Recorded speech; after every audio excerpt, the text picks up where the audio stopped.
आपका AYE में हार्दिक स्वागत करता हूँ।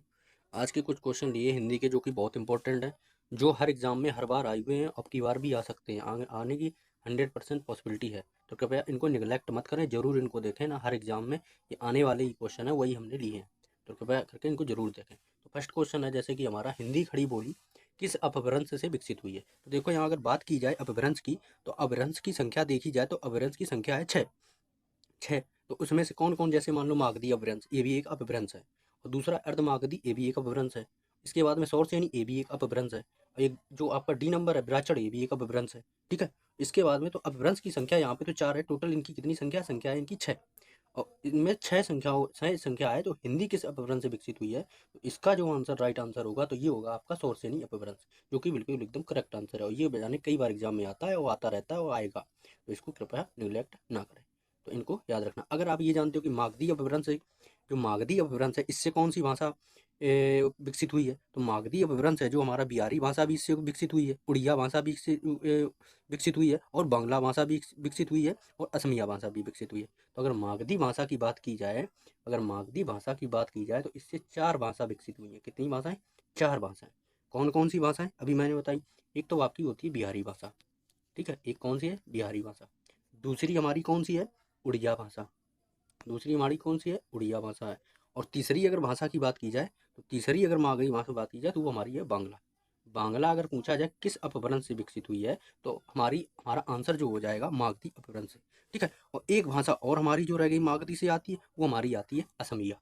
कौन सी आती है? वो हमारी आती है असमिया। तो ये जो 4 भाषाएं हैं हमारी, ये जो 4 भाषाएं हमारी हैं असमिया, ये जो 4 भाषाएं हैं हमारी, ये केवल समझाने के लिए इस तरह लिखा है, आप समझ गए होगे। ये 4 भाषाएं हमारी हैं, ये मागधी अपभ्रंश से विकसित हुई। इसी तरह अर्धमागधी अपभ्रंश से, तो अर्धमागधी अपभ्रंश केवल केवल और केवल केवल और केवल एक भाषा विकसित हुई है, जिसको कहा जाता है पूर्वी हिंदी। जिसको क्या कहा जाता है? पूर्वी हिंदी। जिसको पूर्वी हिंदी कहा जाता है, ये आपकी अर्धमागधी अपभ्रंश से विकसित हुई है। तो ये आपका ये हो जाएगा। ठीक है। अगर बात की जाए सौरसेनी अपभ्रंश से, जो कि अभी बताया मैंने, सौरसेनी अपभ्रंश से हमारी जो भाषा विकसित हुई है, वो हमारी हिंदी हुई है। ठीक है। इसके बाद में अगर डी नंबर ऑप्शन देखा जाए कि ब्राह्मण भाषा, जो ब्राह्मण अपभ्रंश है, भाषा नहीं, ब्राह्मण अपभ्रंश है, इससे कौन सी भाषा आपकी विकसित हुई है, तो इससे हमारी जो भाषा विकसित हुई है वो पंजाबी भाषा विकसित हुई है। कौन सी भाषा विकसित हुई है? इससे पंजाबी भाषा विकसित हुई है। जो ब्राह्मण अपभ्रंश है, उससे हमारी पंजाबी भाषा विकसित हुई है। ये भी बहुत इंपॉर्टेंट क्वेश्चन। और जो पंजाबी भाषा है, ये थोड़ी थोड़ी सौरसेनी से भी प्रभावित है। मतलब कहा जा सकता है कि पंजाबी भाषा में सौरसेनी अपभ्रंश का भी थोड़ा बहुत मिलावट मिलता है। तो ये बहुत इंपॉर्टेंट क्वेश्चन है, चारों की चारों। इनका जो डिटेल बताया वो भी इंपॉर्टेंट है, तो इनको कृपया नेग्लेक्ट न करें, और आप भी देखें और दूसरे लोगों को और भी भेजें, वो भी देख सकें।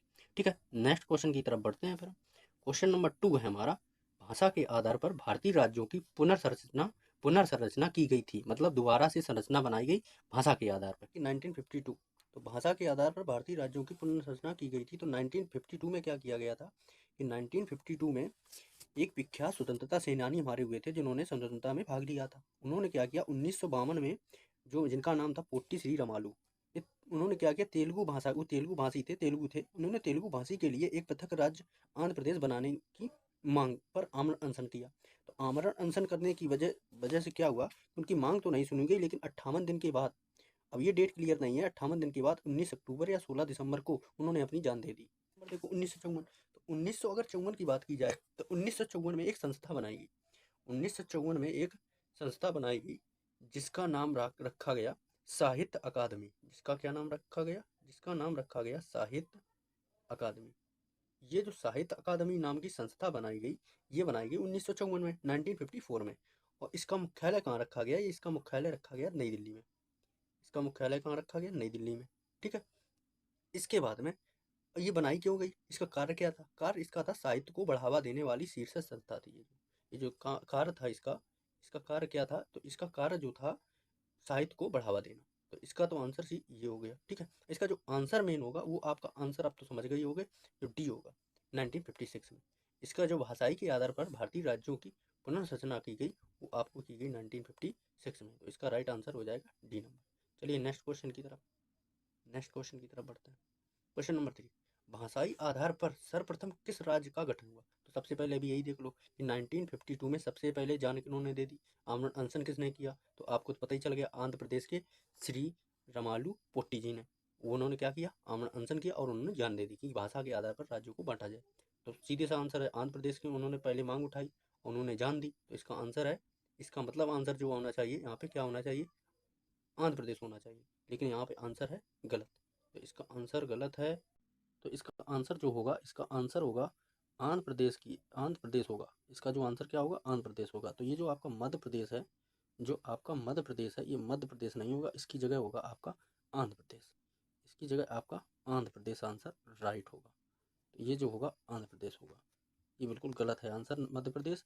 इसका जो आंसर होगा आंध्र प्रदेश होगा। यहाँ पे डी नंबर में ये मिस्टेक हुई, मिस्टेक के लिए सॉरी। चलो नेक्स्ट क्वेश्चन की तरफ चलते हैं। किस तिथि को हिंदी को राजभाषा बनाने का निर्णय लिया, किस तिथि को हिंदी को राजभाषा बनाने का निर्णय लिया गया था? तो इसका जो ऑप्शन हो जाएगा, किस तिथि को हिंदी को राजभाषा बनाने का निर्णय लिया गया था। तो इसका जो आंसर होगा हमारा, ये होगा 14 सितंबर 1949, आंसर नंबर सी।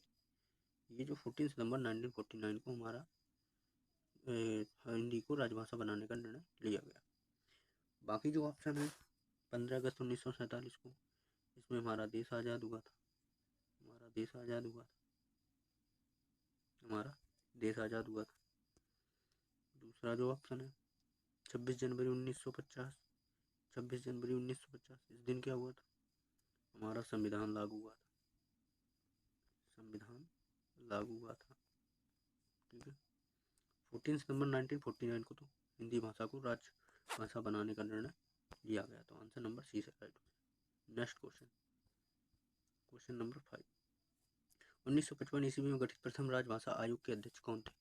तो इसका आंसर हो जाएगा बीजी खेर, ऑप्शन नंबर ए बीजी खेर। इसका आंसर जो हो जाएगा वो हो जाएगा बीजी खेर। नेक्स्ट क्वेश्चन,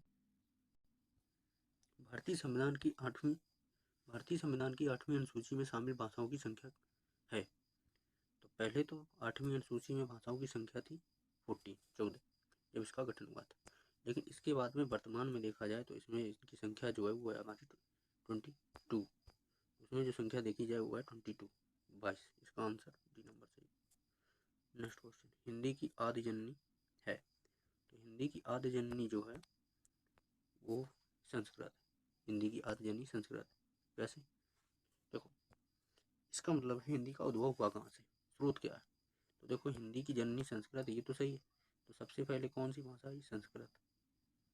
इसके बाद में पाली, इसके बाद में प्राकृत, इसके बाद में अपभ्रंश, अपभ्रंश, अपभ्रंश के बाद में अवहट्ठ, अवहट्ठ के बाद में प्रारंभिक हिंदी। तो ये जो अगर देखा जाए कि हिंदी से पहले कौन सी भाषा आई, तो अवहट्ठ आई। अगर आदि जननी पूछा जाए तो संस्कृत ऑप्शन होगा। तो हमारा तब राइट ऑप्शन ए होगा।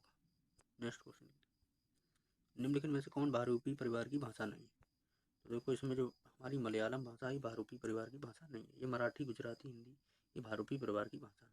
तो परिवार की बात की जाए तो वैसे तो 4 है, लेकिन मेनली 2 ही माने जाते हैं, ऑस्ट्रिक, द्रविड़, बहुरूपी, ये। नेक्स्ट क्वेश्चन की तरफ चलते हैं।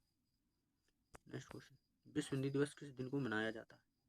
तो विश्व हिंदी दिवस हमारा मनाया जाता है 10 जनवरी को।